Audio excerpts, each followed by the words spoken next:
today's top boxing news. Okay, we'll start with this. Shakur, as Stevenson said, they claim Zepeda to be a punching machine. They say he's a monster. Well, I'm going to dismantle him after a 7-month layoff and surgery. Well, I mean, define dismantle. Because if your idea of dismantling him is to stay on the outside of him, you're not dismantling him, you're just working around him. Shakur continued, and all you people who think he's like that better have that same energy after the fight, because February, he will take his first loss, that's my word. And he's only going to be an example of what's to come. Hashtag chasing greatness. It's become all the rage to take shots at Shakur Stevenson between lackluster performances and fight fans who are perhaps bigger fans of other fighters than they are of Shakur. The Haney fans, the Garcia fans, the Davis fans. It creates a hostile environment for Shakur to where tearing him down is the trendy thing to do. I would like to think that I am a lot more even-tempered with my analysis of this fighter than many others, that he is a skillful fighter, one of the best in the world. He's just not that fun to watch. Those two things can be true at the same time. And he is an avoided fighter. He absolutely is.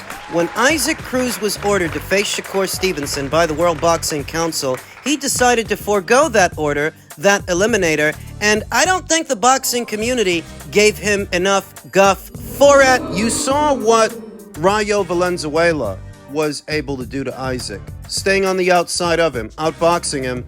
That's what Shakur would have done, but better. As the fight was being negotiated, Frank Martin withdrew from those negotiations, from the Shakur Stevenson fight, and a lot of people gave him a pass for it on the premise that he would move on to fight Gervonta Davis. But in between the time that those negotiations fell apart and the time that he actually fought Gervonta, there was plenty of room in there to fight Shakur. Yes. You could have fought Shakur, Yes. won the fight, Yes. brought the belt to the Davis fight, and it would have been a unification match. It was never an either-or situation. But if it was treated as such, it's because the Frank Martin people knew they're not gonna beat Shakur. If you fight Shakur, you don't make it to the Davis fight, and that makes it a duck.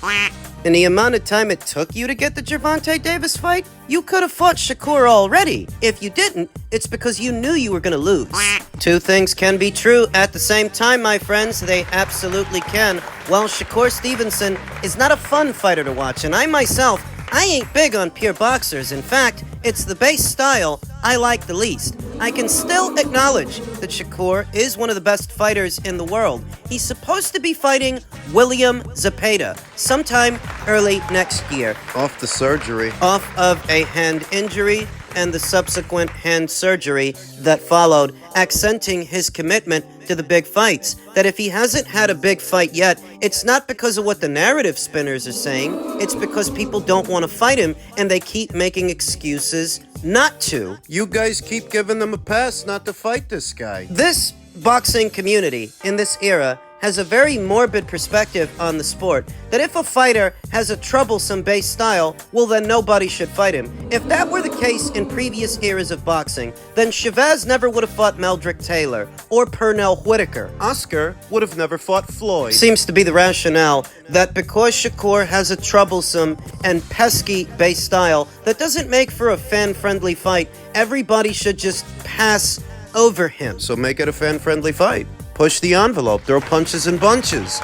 Beat this guy! If everything goes through and the fight with William actually comes off, that will be the assignment for William. The contrasting styles. Certainly a credible argument that Oscar tried to sandbag it, tried to get in the way of this fight, saying that if Shakur doesn't make a commitment to Golden Boy, then he's not going to do it. Certainly a credible argument there, but as far as the fighters and the fight and the styles, William has the right style for the job. William is a pressure fighter. Shakur is a pure boxer. Isn't Isaac Cruz a pressure fighter? Yes, he is. And didn't you say that Shakur would beat Isaac Cruz? Yes, did. Then what separates William from Isaac Cruz? I mean, they're both pressure guys, right? Right, but not all pressure fighters are created equal. And not all pressure fighters, not all fighters with the same base style style compete at the same level with that base style. There's the A level, the B level, C, D, E, so on and so forth. Usyk competes at such a low level, he's tantamount to a brawler. A low-level pressure fighter is a brawler. He's a low-level pressure fighter like Steve Claggett is a low-level pressure fighter. There are low-level pressure fighters and high-level pressure fighters like Artur Beterbiev. Roman Gonzalez. More refined fighters that apply pressure in a more educated way. What other bells and whistles they bring to the table besides just the volume, as the volume and aggression is the defining characteristic of the pressure fighter, but that's not all. It's not everything. There's closing the distance and how you do it. What's happening en route to getting close to your opponent? Close enough to apply pressure, as well as what pressure you're applying. Shot selection. What are you throwing? Where are you throwing it? When are you throwing it? Are you able to wear down your opponent's defenses? I've said it many times before. I think of William as being a higher tier of pressure fighter, a higher grade than Usyk. How much higher? We'll find out when he fights Shakur. Because Shakur ain't got no power, doesn't really sit on his punches. Doesn't throw that many punches. So for a guy who's going to go in there and throw 3 and 4 punches, 4 and 5 punches to Shakur's 1 and 2, that could create a precarious situation. We've seen it before. Maybe the first 2 punches don't get in, the first 3, but the last 4 and 5 might, and they'll do damage. Oh, you're trying to land one good one. And there's not even that much on it because you're on your toes. You're not sitting on your punches. If you tried to, sit on your punches and engage, fight him. Mid-range to inside, you'd get outgunned. That's his sweet spot. That's his area of expertise, and you can't beat him there. Your best bet is to stay on the outside of him. Because you can't punch. It's a fascinating fight that Shakur is willing to have it off of a hand injury and subsequent hand surgery accents his commitment to the big fights. He wants the big fights, and you guys have been spending a long time pretending that he doesn't. Defending. Cowards. Gervonta Davis is a coward. Isaac Cruz is a coward. Cowards. Frank Martin is another one. This guy don't even hit that hard. What are you so scared of? Cowards. The American boxing scene don't need no more fighters like them. No, sir. That's why the audience and the interest is dwindling. We'll see what happens.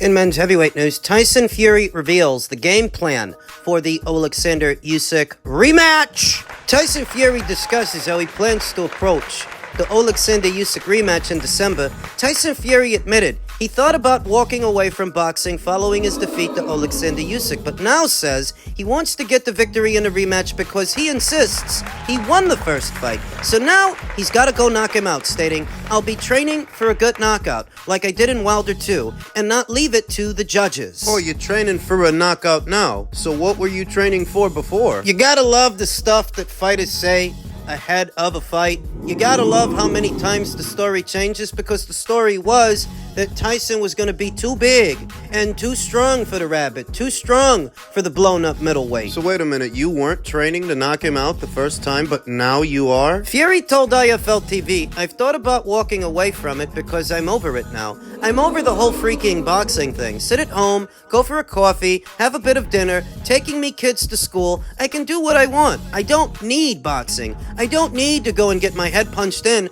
or punch someone's head in. I can go down to the pub, have a few beers, have 6, 7, 8 pints if I want to, every day." The short version. Usyk beat this guy so bad he's now questioning his life choices, his career choices, whether or not he wants to keep boxing. In the same breath he's telling you that he's training to knock Usyk out this time to take it out of the judge's hands, he's also telling you that he has a wavering commitment to the sport, that he's over boxing and over the whole thing. Then why is he doing it? Why is he doing it? Because for what the Saudis are prepared to pay him to run it back with Usyk, what's one more fight? What's one more loss? You already lost the first one, you lose the second one, you still make a fortune. I've gone past the point of really caring. I did years ago. People asking me 2-3 years ago, "Why are you boxing?" Years ago, I would have said, "I want to be a world champion. I want to be rich. I want to buy a nice house.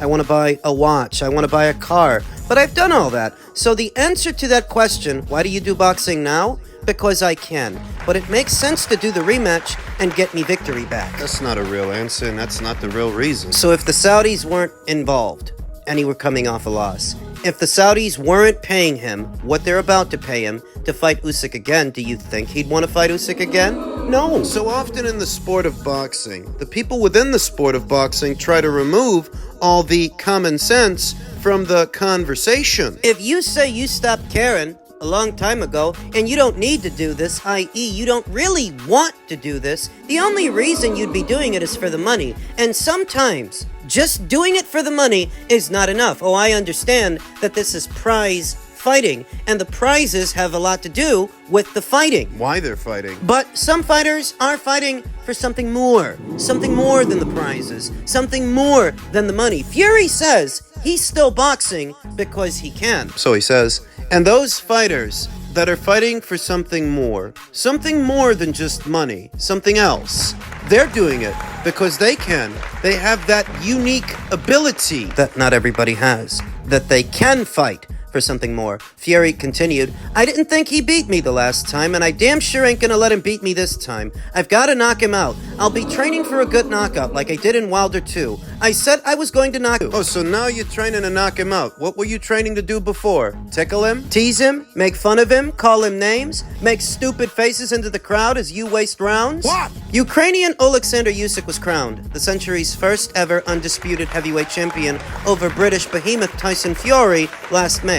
Usyk won via split decision, a 10-8 round in the ninth, proving the vital difference on the tight scorecards. The elite heavyweights will run it back on December 21st in Riyadh, Saudi Arabia. I think the same thing is going to happen. I think Usyk's going to beat him again. But for argument's sake, just for the sake of conversation, let's say Tyson Fury avenges the loss. Let's say Tyson Fury wins. Tyson Fury wins? What the hell are you, Swedish? People are going to be expecting him to fight Daniel Dubois. They're going to be expecting Tyson Fury to fight Daniel Dubois. And Fury says he wants to do it. He would go after him after that. To that! Frank Warren has revealed why he will not push for Fury versus Dubois. I'm going to tell you straight, I would be in a very, very awkward situation to do that, said Warren on matching Dubois and Fury. I'm not going to lie about that. I would struggle with that. If they wanted it and the business called for it, then that's up to them. It's not something that I would push for. Don't start with the bullshit now, Frankie boy. Your guys have just as much of an obligation to fight each other as Matchroom's boys do. Daniel Dubois said that he's targeting the winner of Fury versus Usyk 2. Fury said that if he beats Usyk, he wants Daniel after that. So the fighters have expressed their interest in facing each other. I'm sure the British boxing public would love to see those two guys meet, see those two guys scrap. There's every reason to do the fight. Two undisputed title fights, that's what that would result in. The one between Fury and Usyk and the one between Fury and Daniel. The business. This would do terribly good business for Queensberry Promotions, for the British boxing scene. Daniel is on a hot streak, a string of victories, each one bigger and better than the last. If Fury finds a way to win in December, Frank's got to make it. He's got to do it. There's no excuses. No reason not to. Daniel Dubois would approach that fight like a battering ram, looking to steamroll Tyson Fury, who likely won't want to engage him. He's likely going to want to hang back, set him up, and walk him into something big. And I'm not sure he'll be able to. Usyk hurt you. Usyk hurt you. He almost stopped you. And Usyk, for all of his talents and finer qualities, is not a bigger puncher than Daniel Dubois. That much I think we all can admit to. Daniel is a more devastating puncher than Fury. And Daniel's not coming to box, he's coming to punch. He'd be coming to take you out! You're old and fat. Oh, I'm sure that many a boxing fan would be convinced that Tyson Fury, in a situation where he beats Usyk, he's back.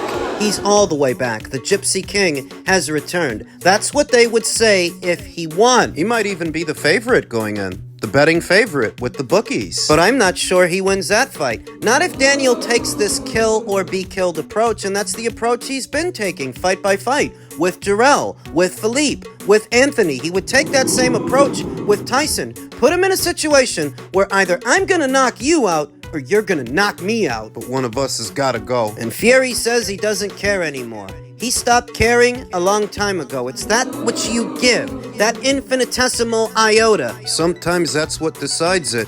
Who wants it more? Fury may be a more skilled technician and tactician than Daniel Dubois. Daniel's approach is straightforward. There's not a lot of mystery to it or what he's trying to do. There isn't. But if it's about one young guy who's got his whole career ahead of him and another guy who says he doesn't really care anymore, he stopped caring a long time ago, though it all could be much ado about nothing, because this entire scenario hinges on Tyson Fury beating Usyk in December, and I don't think he's going to. I don't. And in a scenario where Fury loses, what do you need him for? Let him go fight Anthony Joshua. In a scenario where he loses to Usyk, the logical fight to make after that would be the Usyk versus Dubois rematch. Also for Undisputed. Daniel did say he's targeting the winner of the fight, not the loser. And I'm sure he wants to avenge his loss to Oleksandr Usyk.